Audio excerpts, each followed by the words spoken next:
इतनी सारी अच्छी अच्छी बातें कह दी हैं, तो शायद मैं सोची मैं अपने आप को इतना छोटा समझती हूँ और इतनी अच्छी अच्छी पर्सनैलिटीज मेरे आगे बैठी हैं कि मुझे नहीं लगता कि मेरी बात जो मैं कुछ कहूंगी वो आप लोगों से बड़ी होगी। तो सबसे पहले तो मैं थैंक यू कहना चाहती हूँ सर महेश मल्हानी और मल्हानी फैमिली को, और इसके अलावा इस कमरे में बैठे तमाम लोगों को दिल से शुक्रिया कि मुझे यहाँ पर बुलाया। और ये फर्स्ट टाइम है कि मुझे यहाँ पर ऐसी गैदरिंग में बुलाया गया है, तो मैं बहुत ज्यादा इंस्पायर हूँ आप लोगों से, आप लोगों की सोच से कि आप इतना अच्छा सोचते हैं।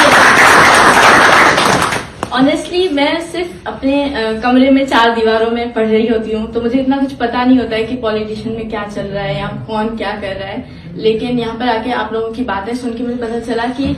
जो हम लोग मेहनत करते हैं उससे कहीं ज्यादा मेहनत आप लोग करते हैं, और इसी वजह से ये हुआ। तो मेरा किरदार आज मेरी मेरिट में भी मेरा किरदार बहुत कम है, आप लोगों का उससे कहीं ज्यादा है, मेरे पेरेंट्स का। तो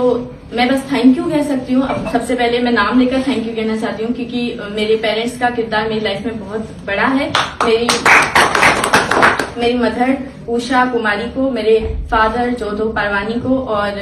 जितने भी मेरे फ्रेंड्स हैं उन सबका मैं दिल से शुक्रिया अदा करना चाहती हूँ, और मेरे टीचर्स को, मैं जहाँ से पढ़ी हूँ कॉलेज एज से वहां से। और जैसा कि बाबा ने भी कहा और उन्होंने भी कहा था कि एक एनवायरनमेंट होता है वो बेस्ट चीज होती है। अगर मैं किसी अपनी दोस्त से बात करती हूँ तो वो थोड़े बहुत टेंशन में होते हैं, उनके पेरेंट्स लड़ते हैं, कुछ ना कुछ फैमिली में हो रहा होता है, उनको एक प्राइवेट जगह नहीं दी जाती है कि वही बैठकर पढ़े, वो खामोशी ही नहीं दी जाती है जहाँ पर दिमाग खुले। तो आई थिंक कि मुझे इतना अच्छा एनवायरनमेंट दिया गया, मुझे मेरे कमरे में कोई भी नहीं आता था, और उस भरोसे का मैंने मान रखा कि मेरे पास भी मोबाइल था, इंटरनेट था, कमरा बंद था, मैं भी इंस्टाग्राम चला सकती थी, सोशल मीडिया पे फेसबुक चला सकती थी, मेरे पास हर चीज थी, मेरे पास कोई शक करने के लिए मेरे पेरेंट्स शक ही नहीं है ना, वो कमरे में आते हैं, बस मुझे वो जगह दे दी कि हाँ तुम पढ़ो, मुझे हर चीज प्रोवाइड थी। तो अगर आज मैं किसी भी स्टूडेंट से बात करूंगी, किसी भी बच्चे से, तो मैं यही कहूंगी कि आप पे अगर कोई भरोसा कर रहा है ना, तो उसको बहुत ज्यादा अहमियत देनी पड़ती है, क्योंकि आपके पेरेंट्स जितना आप पे भरोसा करते हैं ना, उतना आगे चल के आप पे कोई भरोसा नहीं करेगा, सब आप पे शक करेंगे, सब आप पे सोचेंगे। जितना आपको पेरेंट्स, अब आप उस भरोसे की जब कदर करोगे, आप उनसे झूठ नहीं बोलोगे, और वो आपको जो भी रिस्पॉन्सिबिलिटी दे रहे हैं आप उनको सही से यूटिलाइज करोगे, तो शायद आप भी सक्सेसफुल बन सकते हो। और सक्सेसफुल बनना कोई बड़ी बात नहीं होती है, बस आपको थोड़ा बहुत मेहनत करनी पड़ती है, और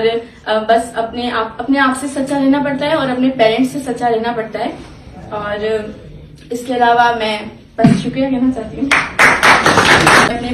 दूसरों के पेरेंट्स से बात करूं तो मैं उनसे यही कहूंगी कि देखिए, आपने शुरू से अपने बच्चों को बहुत अजीब से एनवायरनमेंट में पढ़ाया, उनको वो स्टेबल एनवायरनमेंट नहीं दिया, और फिर आप फर्स्ट ईयर इंटर में उसको कह रहे हैं कि भाई डिग्री में आप उसको हॉस्टल पे भेज रहे हैं कि अब पढ़ो। फर्स्ट ईयर इंटर में आप उनको किसी अच्छे से, आपने शुरू से उनको एक अच्छी एजुकेशन नहीं दी, उनके बुक्स नहीं खुलवाए, देन आप उनको अचानक से उनपे इतना ध्यान दे रहे हैं, तो आप इससे आउटकम शायद आपको मिल जाए, लेकिन आप इतनी ज्यादा उम्मीद नहीं लगा सकते। तो अगर आप एक बच्चे को इस दुनिया में लेकर आए हैं ना, तो ये आपकी रिस्पॉन्सिबिलिटी, भले बच्चा पढ़े ना पढ़े, वो अच्छा सक्सेसफुल ना बने, इट्स नॉट योर फॉल्ट, और इसमें आपका सिर्फ एक ही रिस्पॉन्सिबिलिटी है, आई थिंक हर पेरेंट की है, कि अगर आप वो बच्चा इस दुनिया में आया है तो उनकी रिस्पॉन्सिबिलिटी है कि उनको एक बेसिक राइट दिया जाए, और वो बेसिक राइट जो होता है वो एजुकेशन होती है। Thank you.